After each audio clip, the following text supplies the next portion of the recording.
योगी जी ने बोला है कि अगर देश में रहना है तो वंदे मातरम कहना है। बिल्कुल बोलना पड़ेगा। आप जब यहाँ रहते हैं, संविधान को मानते हैं, तो आपको इससे एलर्जी क्यों भाई? आपको वंदे मातरम में क्या दिक्कत है? अरे ये हमारे तो मजहब का मामला नहीं है ना। मजहब नहीं है, जाइए पाकिस्तान में। यहाँ क्यों रहते हो फिर आप?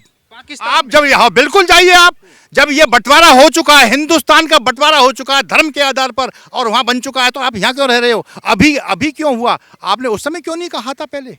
इस वंदे मातरम के आधार पर कितने लोगों ने कुर्बानियां दी हैं, ये गागा करके फांसी के फंदे पर लटक गए हैं।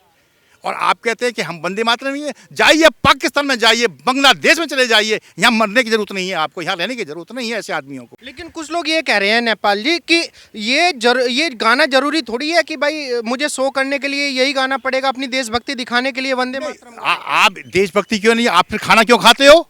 आप खाना ही छोड़ दो फिर। आप इस देश का खाना भी नहीं खाओ ना। एक हिंदू राष्ट्र के अंदर यदि वंदे मातरम न बोला जाए तो मैं क्या बोल करके दर्शाऊं?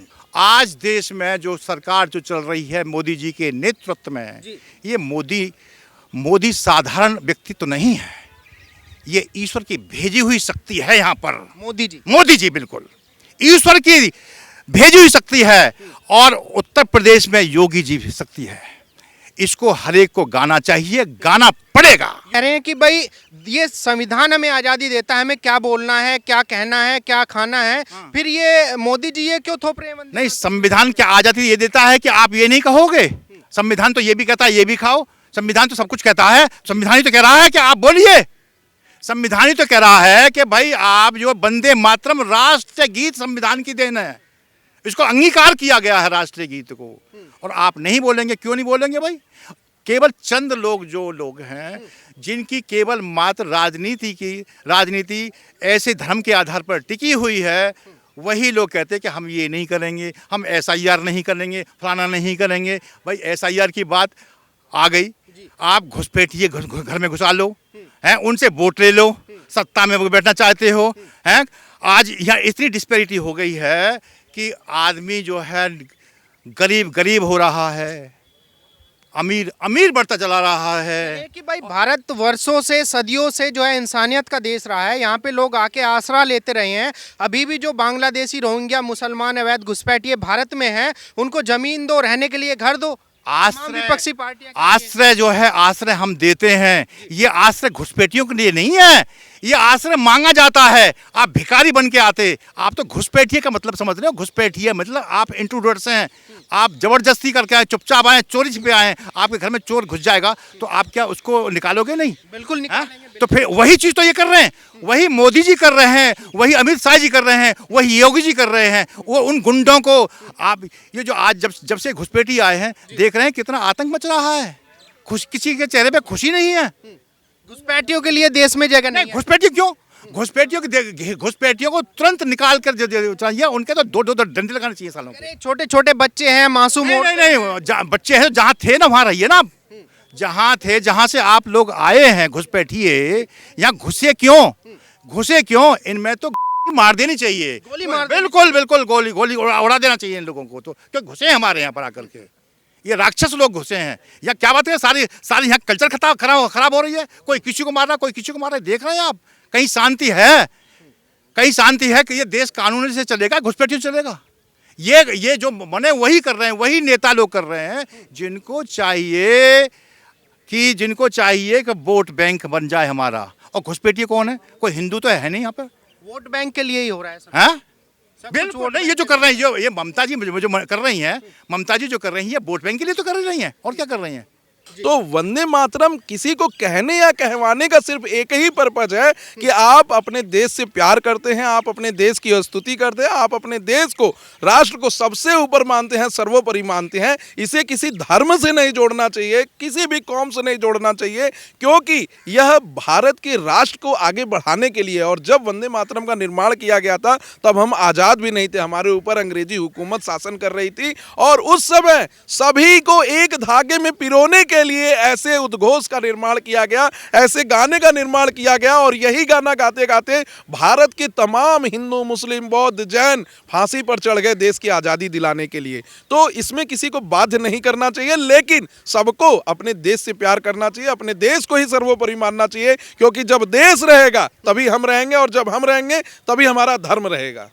लेकिन जिस तरीके से अभी योगी जी ने बोला है, मोदी जी ने बोला है कि भाई वंदे मातरम इस देश की रीढ़ की हड्डी रहा है, दशकों से रहा है, और योगी जी ने बोला है कि भाई अगर देश में रहना है तो वंदे मातरम कहना होगा आपको। देखिए, बहुत ही सही बोला है आदरणीय प्रधानमंत्री नरेंद्र मोदी जी ने, और योगी जी का भी बयान है, वो बयान किसी को कंपल्सन के लिए नहीं है, किसी को जबरदस्ती कहने के लिए नहीं है, बल्कि इसलिए है कि आपको अपने देश से प्यार करना चाहिए। अगर आप अपने देश से प्यार नहीं करेंगे तो आप कैसे आगे चलकर, अगर देश के ऊपर खतरा मंडराएगा तो देश के लिए अपनी जान को देंगे, कैसे देश को प्रोटेक्ट करेंगे, कैसे देश में चल रही अशांति को शांति में बदलने का काम करेंगे, इसका साफ साफ मतलब यह है। और आगे चलकर हम देखेंगे कि चाहे वो हिंदू हो, मुस्लिम हो, बौद्ध हो, जैन हो, सिख हो, सभी लोग वंदे मातरम बोलेंगे और इस देश से अपनी प्यार को दर्शाएंगे। लेकिन कुछ लोग ये कह रहे हैं कि भाई वंदे मातरम बोलना कोई पैरामीटर थोड़ी है देशभक्ति का, कि देशभक्ति नापी जा रही है इससे। हम बोले या ना बोले, वो तो संविधान हमें आजादी देता है। जी, संविधान जरूर आजादी देता है, लेकिन संविधान यह भी कहता है कि जिस देश में आप कलकत्ता के अंदर, मुर्शिदाबाद के अंदर बाबरी मस्जिद का निर्माण करा रहे हैं, वहां आजादी ले रहे हैं, तो यह भी अपने देश से प्यार दिखाना भी, अपने देश से प्यार करना भी आपको आजादी की तरह दिखाना चाहिए। आप अभी इकरा हसन का बयान आया कि हम इसको चूज़ नहीं किए, बाई चांस हम नहीं, हमने चूज़ किया है इंडिया को।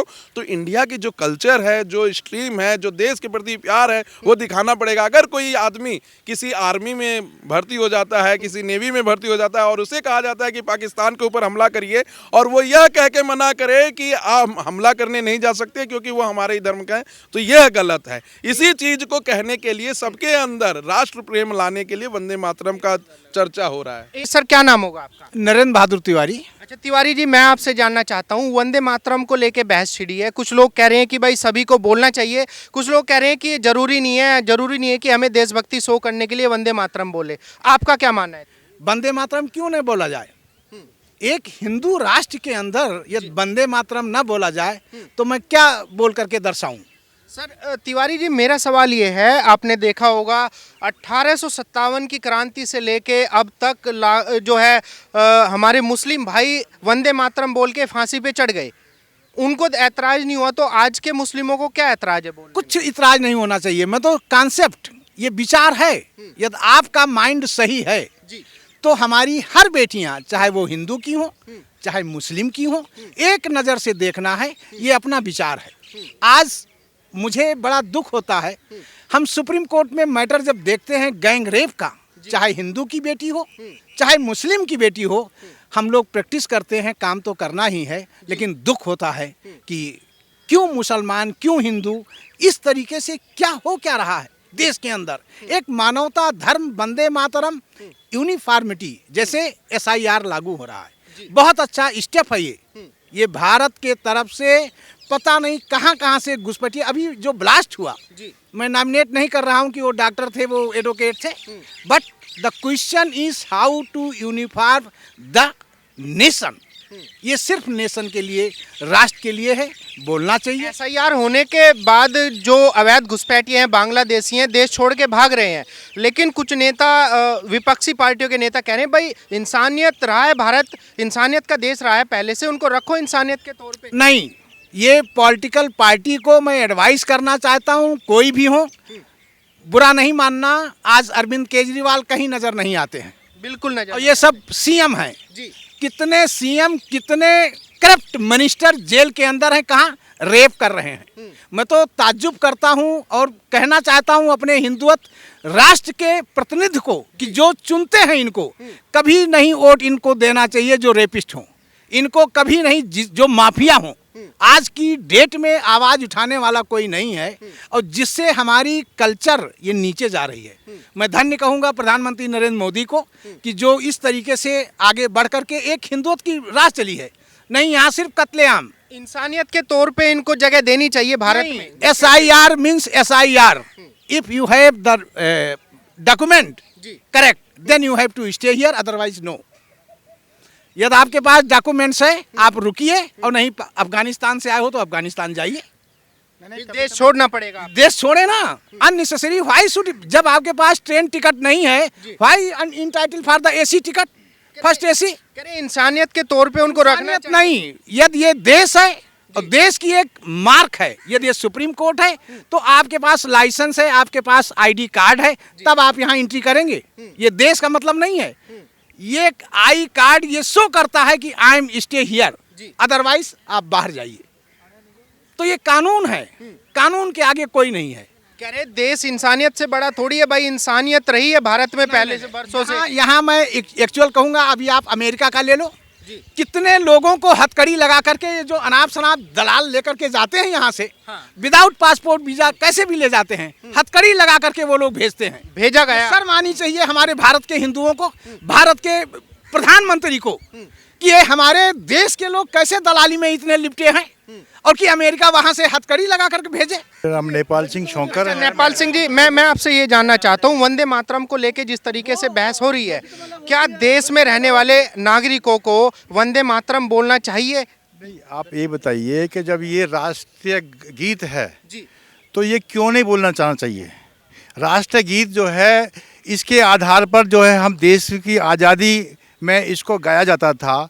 चाहे हिंदू थे चाहे मुसलमान थे, उसमें सभी देशवासी जो है वो स्वतंत्रता संग्राम सेनानी थे, और उन्होंने इस देश की आज़ादी दिलाने के लिए एक गीत जो है इसको गाते थे। तो इसको क्यों गाने नहीं आना चाहिए? आज की डेट में क्यों ऐसी आपत्ति आ रही है कि ये नहीं गाना जाना चाहिए? चाहे मुसलमान हो, चाहे हिंदू हो, चाहे ईसाई हो, किसी भी धर्म का हो, ये गीत गीत है। अब इस पे बेकार की बातें हैं जो कि हम नहीं गाएंगे, हमारा धर्म है। भाई धर्म तो ये मिट्टी में से तो उगता है, तुम क्यों खाते हो फिर?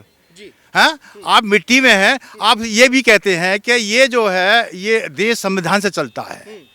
संविधान से जब चलता है तो आप इस राष्ट्रीय गीत को जो है ये लागू किया गया है कि ये राष्ट्रीय गीत है, राष्ट्रीय गीत है, और आप कहते हैं कि हम नहीं गाएंगे। लेकिन कुछ लोग ये कह रहे हैं नेपाल जी कि ये गाना जरूरी थोड़ी है कि भाई मुझे शो करने के लिए यही गाना पड़ेगा, अपनी देशभक्ति दिखाने के लिए वंदे मातरम। आप देशभक्ति क्यों नहीं? आप फिर खाना क्यों खाते हो? आप खाना ही छोड़ दो फिर। आप इस देश का खाना ही नहीं खाओ ना। जब आप ये गीत नहीं गा सकते, हमारे स्कूलों में प्रेयर होती है, उस समय जनगण मन बोला जाता था, ये बोला जाता था, कुछ समय बाद ये बंद हो गया। अच्छा, एक चीज मैं और कहना चाहता हूँ यहाँ पर, भारतीय जनता पार्टी के लिए, मैं भारतीय जनता पार्टी का नहीं, मैं सिर्फ केवल एडवोकेट हूँ, वकील हूँ, कि भारतीय जनता पार्टी ने आज 150 वर्ष बाद जो है इसको लागू कर रहे हैं। बहुत अच्छी बात है, खुश है। मैं भी स्वतंत्रता संग्राम सेनानी का बेटा हूँ, मेरे पिताजी ने भी स्वतंत्रता संग्राम सेनानी उसमें लड़ाई लड़ी है। लेकिन बीजेपी जो लागू कर रही है इस समय पर, 27 वर्ष पूर्व उत्तर प्रदेश में कल्याण सिंह सरकार थी, और यहाँ पर जो है अटल बिहारी वाजपेयी सरकार थी केंद्र में। वहाँ पर शिक्षा मंत्री थे, बेसिक शिक्षा मंत्री श्री रविंद्र शुक्ल जी, श्री रविंद्र शुक्ल जी, और डॉक्टर थे, PhD थे, और बहुत बढ़िया नेता थे। उन्होंने वंदे मातरम लागू कर दिया गया, वंदे मातरम स्कूलों में लागू कर दिया था उत्तर प्रदेश में, ये आदेश निकाल दिया गया था। अटल जी ने जो है उनको बुलाया, ये कल्याण सिंह ने ये क्या कर दिया? अटल जी ने दबाव में आकर के कल्याण सिंह से कहा कि इसको ख़त्म करिए। उन्होंने आपके जो है शिक्षा मंत्री, उस समय के तत्कालीन शिक्षा मंत्री, 98 की बातें हैं, उनको बर्खास्त कर दिया। शिक्षा मंत्री रविंद्र शुक्ल जी को इसी वंदे मातरम के आधार पर उत्तर प्रदेश सरकार से निष्कासित कर दिया गया था। और आज वो बिल्कुल, और ऐसा नेता बीजेपी में है नहीं, रविंद्र शुक्ल जी जैसा, उनको निकाल दिया गया। आज वो बिल्कुल बाहर हैं जिन्होंने बीजेपी को ऊपर लेके गए, और आज जो है वही बीजेपी इस वंदे मातरम को लागू कर रही है। आप लागू कर रहे हैं, अच्छी बात है, हम इसके समर्थन में, सभी समर्थन में, हिंदू भी समर्थन में, ईसाई भी समर्थन में, सभी समर्थन में। कुछ जो बेईमान लोग हैं ना, जो राक्षस लोग हैं, राक्षस प्रवृत्ति के भी तो घुसे हुए हैं ना इस उसमें। बिल्कुल बिल्कुल है? आपके जो राक्षस प्रवृत्ति के लोग हैं वो कहते हैं जी हम तो नहीं मनाएंगे, इसलिए क्योंकि वो सत्ता में आना चाहते हैं। कुछ ना कुछ कहना चाहिए ना, कुछ ना कुछ कहना है उनको। आज देश में जो सरकार जो चल रही है मोदी जी के नेतृत्व में, ये मोदी साधारण व्यक्ति तो नहीं है, ये ईश्वर की भेजी हुई शक्ति है यहाँ पर। मोदी जी बिल्कुल ईश्वर की भेजी हुई शक्ति है। और उत्तर प्रदेश में योगी जी भी शक्ति है। इसको हर एक को गाना चाहिए, गाना पड़ेगा। योगी जी ने बोला है कि भाई अगर वंदे मातरम नहीं बोल सकते तो देश में, अगर देश में रहना है तो वंदे मातरम कहना है। बिल्कुल बोलना पड़ेगा। आप जब यहाँ रहते हैं, संविधान को मानते हैं, तो आपको इससे एलर्जी क्यों भाई? आपको वंदे मातरम में क्या दिक्कत है? अरे ये हमारे तो मजहब का मामला नहीं है ना। मजहब नहीं है, जाइए पाकिस्तान में, यहाँ क्यों रहते हो फिर आप? पाकिस्तान आप में। जब यहाँ बिल्कुल जाइए। आप जब ये बंटवारा हो चुका है, हिंदुस्तान का बंटवारा हो चुका है धर्म के आधार पर, और वहां बन चुका है, तो आप यहाँ क्यों रह रहे हो? अभी क्यों हुआ? आपने उस समय क्यों नहीं कहा था पहले?